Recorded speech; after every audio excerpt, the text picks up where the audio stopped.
If you look around you, complexity is everywhere. Where we live, how we speak, and move. In React Native, gestures and touches can reflect this liberty and a wide variety of movements. In today's last episode of How to Animate It, let's learn about advanced gestures.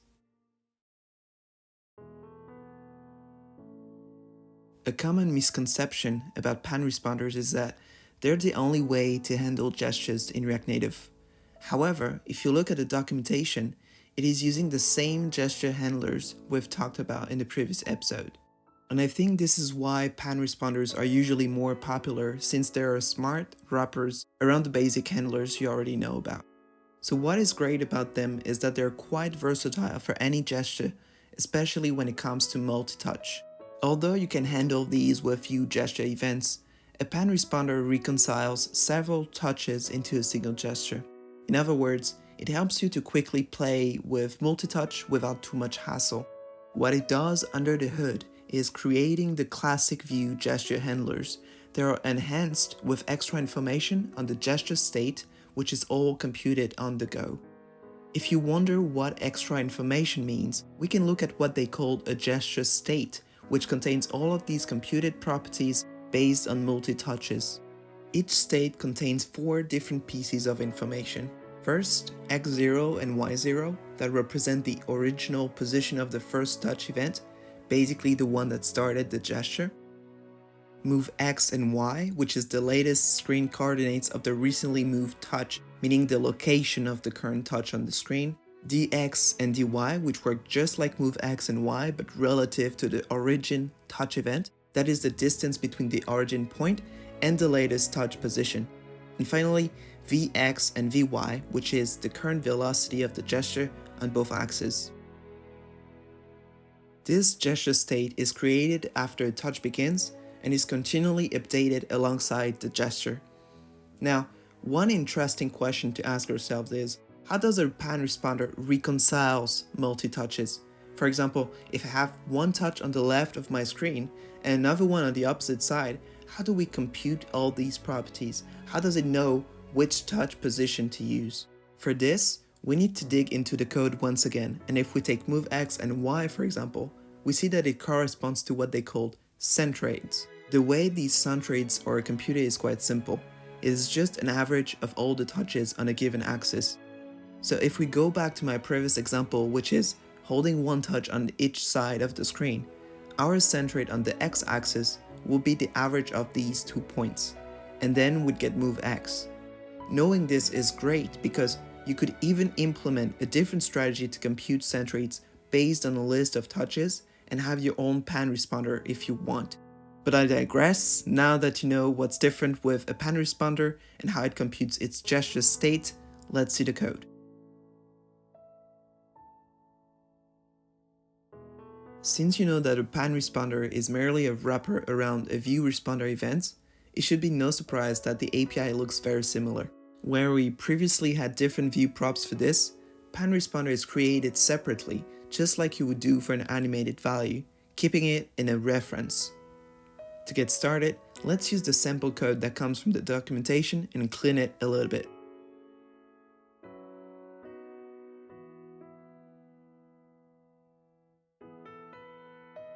There are a few things worth noting here. First, the names of the handlers are slightly different. Where we used to say onStart should set responder or onResponder move, we now need to add pan in front of responder. So we get onPan responder move, for example. Besides this, you can see that in every callback we now have a second argument called gesture state, which I talked about just before. The last thing is that once you create a pan responder, to link it to a React Native element, you need to spread its pan handlers property on that element so it adds all the props it needs to handle gestures. This comes quite handy since you can easily separate the gesture logic from the component properties. Alright, I think it should be simple for you to get used to the syntax as soon as you'll practice, so let's jump into a real life example. What we are going to create is a very common feature in an application: panning and scaling an image upon touch. You could think of this when having a profile picture or pretty much any interactive image in our daily apps. All it should do is moving the image around when using a single touch and scaling when using two. When releasing the touch, the image should get back to its original position. So first, let's keep only what we need in our pan responder, which is the onMove event, which should move and scale the image, and onRelease when the touch is done. Also, the image needs to be set as the responder onStart, so we'll keep onStart should set pan responder. Now we can replace our view with an image, and I add some basic styling just so it looks fine.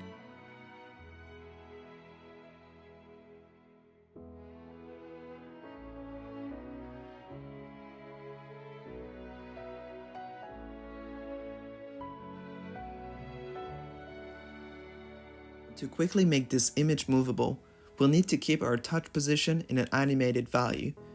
When there is a gesture happening on the image, this animated value should be updated to store the current touch position so that it can be reflected on the image position to follow our touch.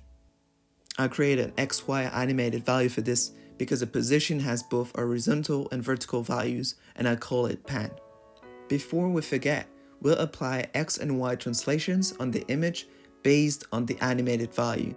And remember, when using an animated value for styling an element in React Native, we need to turn the element into an animated one first. This will make the image follow our touch after we update the pan value. By the way, an interesting way of setting the X and Y translations quickly when using an XY animated value is to use the .getTranslateTransform, which returns the same thing. It can be quite useful, so up to you if you want to use it. I will keep the previous version since we're getting started with gestures. Great, now all we need is to update the animated value when there's a single touch event happening on this image. Let's add this in the onPan responder move. For now, we're checking for a single touch only since we want another behavior when using two fingers.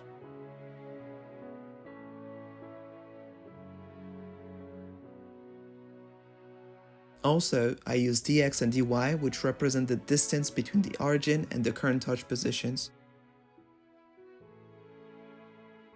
Perfect. All we need for this step is to bring back the image in the original position when the gesture is done.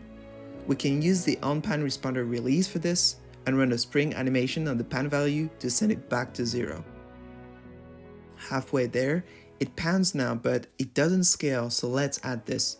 Just like what we did with the panning, we will create an animated value this time for scaling our image.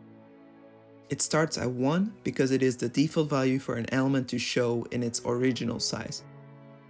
We'll add it to the list of transforms as well.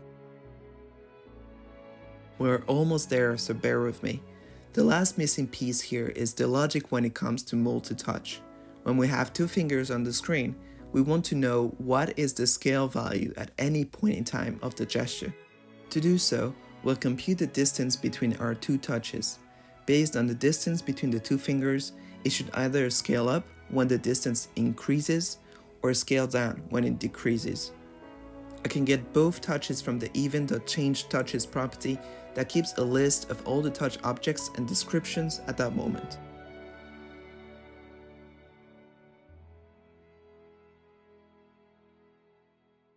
Also, points distance is just a helper function that computes the distance between 2 points.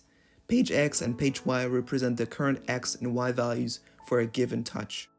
What comes next can be changed based on what you need for a gesture. My idea was, if we pinch half the screen, meaning we start from the center and move our fingers half the width of the screen size, it should scale the image up by 50%. To get this value, we can get the screen width and divide our distance by it to know how far we pinched.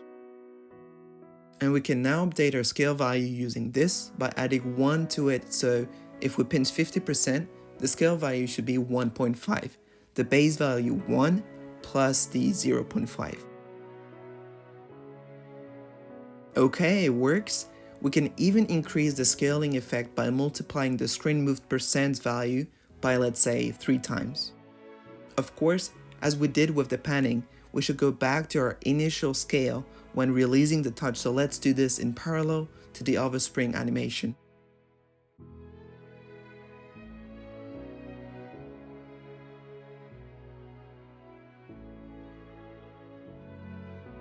See, what you have in your everyday application, you can now do the same thing in just a few lines. Alright, let's wrap this up. If there are 3 things to remember today, here they are. A pan responder in React Native is a wrapper around Vue responder properties that reconcile several touches into a single gesture. In addition to regular responder props, it computes a gesture's state by averaging touch positions called centrates. It returns a pan handler's property, which has to be spread on the element that should become interactive. Alright, this was the final episode of How to Animate It, and I want to thank you all for following the series. Remember to subscribe if you don't want to miss the next one coming up. Thanks for watching, and see you next time.